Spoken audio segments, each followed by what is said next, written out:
참 예수님,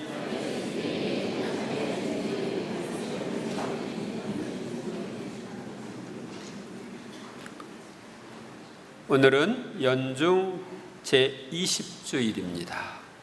오늘의 독서와 복음은 하느님을 따를 때 일어나는 박해와 분열, 그리고 이에 대처하는 방법에 대하여 알려줍니다. 첫째로 오늘 제1독서에서 예레미야는 하느님의 말씀을 전할 때 박해를 받아 죽을 뻔한 것, 그리고 여기에서 구출된 사건을 보여주고 있습니다. 그 무렵 대신들이 임금에게 말하였다. 예레미야는 마땅히 사형을 받아야 합니다. 그가 이따위 말을 하여 도성에 남은 군인들과 온 백성의 사기를 떨어뜨리고 있습니다.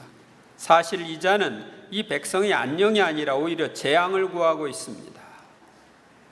기원전 587년 예루살렘이 멸망하기 직전에 예레미야 예언자는 바빌론에게 항복하지 않으면 예루살렘이 멸망할 것이라고 예언을 합니다. 쳐들어온 바빌론이 성을 완전히 둘러싸고 공격을 하는데 나가서 항복해라.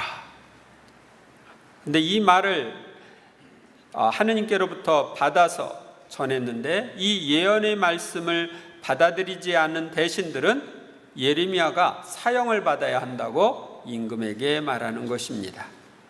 이에 치드키야 임금은 자, 그의 목숨이 그대들의 손에 달려 있어. 이 임금은 그대들의 말에 어찌할 수가 없구려 하고 말하였다. 그들은 예레미야를 붙잡아 경비대 울 안에 있는 말키야 왕자의 저수 동굴에 집어넣었다. 그들은 예레미야를 밧줄로 묶어 저수 동굴에 내려보냈는데 그곳에는 물은 없고 진흙만 있어서 그는 진흙 속에 빠졌다. 예언의 말씀을 받아들이지 않는 대신들은 예레미야를 굶겨 죽이려고 밧줄에 묶어서 물을 저장하는 저수 동굴에 집어넣은 것입니다. 에벤멜렉은 왕궁에서 나와 임금에게 가서 말하였다. 저의 주군이신 임금님, 저 사람들이 예레미야 예언자에게 한 일은 모두 악한 짓입니다. 그들이 그를 저수 동굴에 던져 넣었으니 그는 거기서 굶어 죽을 것입니다. 이제 도성에는 더 이상 빵이 없습니다. 그러자 임금이 에티오피아 사람 에벤멜렉에게 명령하였다. 여기 있는 사람들 가운데 30명을 데리고 가서 예레미야 예언자가 죽기 전에 그를 저수 동굴에서 꺼내어라. 하느님을 경외하던 에티오피아 사람, 그 왕궁에서 이르던 이 에벤멜렉은 예레미야를 참 예언자로 알고 있었기 때문에 그를 구출하기 위해서 임금인 치드키야에게 청합니다. 그리고 에벤멜렉 덕택에 예레미야는 이제 저수 동굴에서 구출됩니다. 오늘의 화답송은 예레미야 예언자가 진흙 수렁에서 구원된 체험을 잘 나타내 줍니다. 주님께 바라고 또 바랐더니 나를 굽어보셨네. 외치는 내 소리 들어주셨네. 나를 멸망의 구렁에서 더러운 수렁에서 꺼내주셨네. 이 저수동굴 진흙 수렁에 빠져 있을 때 예레미야가 하느님께 기도했겠어요, 안 했겠어요? 구원해달라고 기도했겠죠. 그 기도에 하느님은 응답해서 구원해 주신 겁니다. 둘째로 오늘의 복음은 예수님을 받아들이는 사람들과 받아들이지 않는 사람들 사이에 분열이 일어난다는 것을 알려줍니다. 그때 예수님께서 제자들에게 말씀하셨다. 나는 세상에 불을 지르러 왔다. 그 불이 이미 타올랐으면 얼마나 좋으랴. 예수님은 이 세상에 정화의 불, 사랑의 불, 성령의 불을 지르러 오신 분이십니다. 저는 나는 세상에 불을 지르러 왔다는 이 말씀을 생각하면서 1984년에 불모임을 만들었습니다. 그래서 지금도 불모임이라는 이름으로 여러 성령 세미나 책을 비롯한 여러 책들이 나오고 수십만 명이 이런 교육을 받게 되었습니다. 내가 받아야 하는 세례가 있다. 이 일이 다 이루어질 때까지 내가 얼마나 짓눌릴 것인가. 예수님께서 받아야 할 세례는 고난의 세례입니다. 예수님께서는 십자가의 고난과 죽음을 통하여 모든 이의 죄를 정화할 수 있는 불, 하느님을 사랑하기 위해서 생명까지 바치는 사랑의 불, 사람들을 성화시키는 성령의 불이 타오르게 하셨습니다. 내가 세상에 평화를 주러 왔다고 생각하느냐? 아니다. 내가 너희에게 말한다. 오히려 분열을 일으키러 왔다.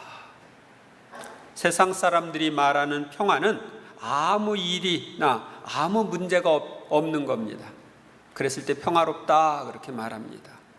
예수님과 예수님이 지르시는 불을 받아들이는 사람과 받아들이지 않는 사람 사이에는 분열이 일어납니다. 우리는 신자와 비신자, 열심한 신자와 냉담자가 한 가족을 이루고 있을 때 거기에서 분열을 체험하고 있습니다. 서로 뜻이 안 맞고 갈등이 있는 것을 볼 수 있습니다. 이제부터 한 집안의 5 식구가 서로 갈라져 3사람이 2사람에게 맞서고 2사람이 3사람에게 맞설 것이다. 아버지가 아들에게, 아들이 아버지에게, 어머니가 딸에게, 딸이 어머니에게, 시어머니가 며느리에게, 며느리가 시어머니에게 맞서 갈라질 것이다. 가장 친밀한 일치를 이루어야 할 가족들 사이에도 예수님을 받아들이고 예수님께서 지르시는 정화의 불, 하느님 사랑의 불, 성령의 불을 받아들인 사람과 받아들이지 않은 사람 사이에는 분열이 일어난다는 것을 알려줍니다. 그리고 이것이 좀 더 확대되면 이제 신앙에 대한 박해가 일어납니다.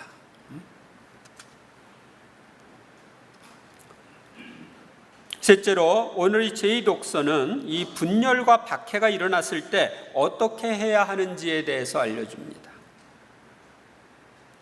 형제 여러분, 이렇게 많은 증인들이 우리를 구름처럼 에워싸고 있으니 우리도 온갖 짐과 그토록 쉽게 달라붙는 죄를 벗어버리고 우리가 달려야 할 길을 꾸준히 달려갑시다. 여기서 이렇게 많은 증인이라고 하는 것은 구약의 여러 증인들, 믿음으로 살았던 구약의 훌륭한 분들을 이야기합니다.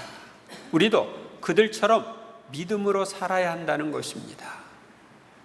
온갖 짐과 죄를 벗어버리고 달려가야 할 길을 꾸준히 달려가야 한다는 것입니다. 우리가 가지고 있는 짐, 죄를 벗어버려야 잘 달려갈 수가 있습니다. 그러면서 우리 믿음의 영도자이시며 완성자이신 예수님을 바라봅시다. 그분께서는 당신 앞에 놓인 기쁨을 내다보시면서 부끄러움도 아랑곳하지 않으시고 십자가를 견디어내시고 하느님의 어좌 오른편에 앉으셨습니다. 믿음의 영도자이시며 완성자이신 예수님, 부활의 기쁨을 내다보시면서 십자가를 견뎌내시어 지금은 하느님 어좌의 오른쪽에 앉으신 예수님만 바라보면서 박해 중에도 살아야 한다는 것을 알려줍니다. 죄인들의 그러한 적대 행위를 견뎌내신 분을 생각해 보십시오. 그러면 낙심하여 지쳐버리는 일이 없을 것입니다. 여러분은 죄의 맞서 싸우면서 아직 피를 흘리며 죽는 데까지는 이르지 않았습니다. 죄인들의 적대 행위를 견뎌내신 예수님을 생각하면서 분열과 박해에 낙심하여 지쳐버리는 일이 없게 하라고 말합니다. 왜? 예수님이 가신 길을 우리도 따라가는 거니까요. 그런데 예수님은 죽으셨는데 아직 우리는 피를 흘리며 죽지는 않았다. 그러니까 우리가 지금 치르는 희생은 예수님이 치른 것에 비하면 아무것도 아니다 하는 것을 이야기하시는 겁니다. 예레미야 예언자가 전하는 하느님의 말씀을 거부하고 하느님의 사람인 예레미야 예언자를 죽이려 했던 사람들은 모두 예루살렘이 멸망할 때 죽거나 바빌론의 포로로 끌려가서 노예가 되었습니다. 오늘날도 하느님의 사람이 전하는 말씀을 받아들이지 않고 박해를 하거나 험담을 하는 사람은 이 세상이나 저 세상에서 대가를 치른다는 것을 성경은 말합니다. 예수님께서는 제자들을 파견하시면서 너희를 받아들이는 일은 나를 받아들이는 사람이라고 하셨고, 내가 너희에게 말한다. 사람들은 자기가 짓거린 쓸데없는 말을 심판날에 해명해야 할 것이다 하셨기 때문입니다. 우리가 말을 잘못하면 심판날에 해명해야 합니다.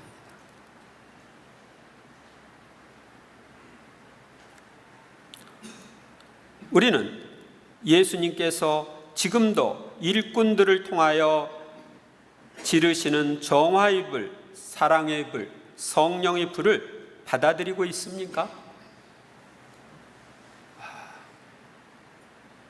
저는 그동안 우리 신자들 마음 안에 이 정화의 불, 사랑의 불, 성령의 불이 타오르도록 각종 교육을 했습니다. 제가 교육을 얼마나 했나 생각해 보니까 우리 본당에서 한 19가지, 전 미국이나 또 우리 전국적으로 했던 교육까지 하면은 29번 교육을 했더라고요. 그러니까 1년에 평균 6번, 우리 본당에서는 4번 평균 교육을 실시했습니다. 그동안 교육에 참여해 주신 분들, 봉사해 주신 분들에게 감사드립니다. 저는 말씀을 받아들이는 사람들의 신앙이 성장하는 모습을 바라보는 기쁨 속에서 살았습니다. 그러나 말씀을 받아들이지 않는 사람들을 볼 때는 마음이 아주 아팠습니다. 이걸 좀 받아들여서 살면 이렇게 변화될 텐데 하는 생각을 했던 것입니다. 하느님의 일을 하다가 박해를 받는 사람은 부끄러움을 아랑곳하지 않으시고 벌거벗은 몸으로 십자가에 못 박혀 죽으신 예수님만을 바라보아야 합니다. 그리고 죽음에서 부활하신 예수님을 바라보면서 낙심하지 말고 꾸준히 달려야 할 길을 달려가야 합니다. 우리 성인들 중에 유진길 아우구스티노와 유대철 베드로가 있습니다. 이 둘은 부자지간입니다. 둘은 천주교를 열심히 믿고 받아들여서 박해가 일어났을 때 잡혀서 순교를 함으로써 성인이 되었습니다. 그런데 유대철의 어머니와 형제들은 배교를 종용하고 끝까지 가는 길을 방해했는데 지금은 어떻게 됐는지 모릅니다. 죽음 후에 어떤 일이 있었을지. 우리는 끝까지 달려가야 합니다. 이러저러한 어려움이 있다 하더라도 하느님이 마련하신 길을 달려가야 하는 것입니다. 이번 한 주간 동안 사시면서 하느님이 그동안 나에게 베풀어 주신 은혜, 나를 어떤 때는 이러한 교육을 통해서, 어떤 때는 저런 책을 통해서, 어떤 때는 이런 사람을 통해서, 어떤 때는 저런 사람을 통해서 나를 훈련시키고 교육시켜 주신 것을 생각하면서 감사와 찬미를 드리시기 바랍니다. 그것은 내 마음 안에 불을 놓기 위해서 그렇게 하신 것입니다. 한 걸음 더 나가서 이제 하느님께서 나를 사랑하셔서 당신이 내 안에 불을 좀 질러달라고, 정화의 불을 질러서 내가 죄로부터 벗어날 수 있게, 하느님 사랑의 불을 나한테 질러서 내 안에 좀 하느님께 대한 사랑이 좀 타오르게, 성화의 불인 성령의 불을 통해서 내가 점점 더 성화되고 열심한 신앙생활을 할 수 있게 해달라고 청하는 한 주간이 되시기를 바랍니다.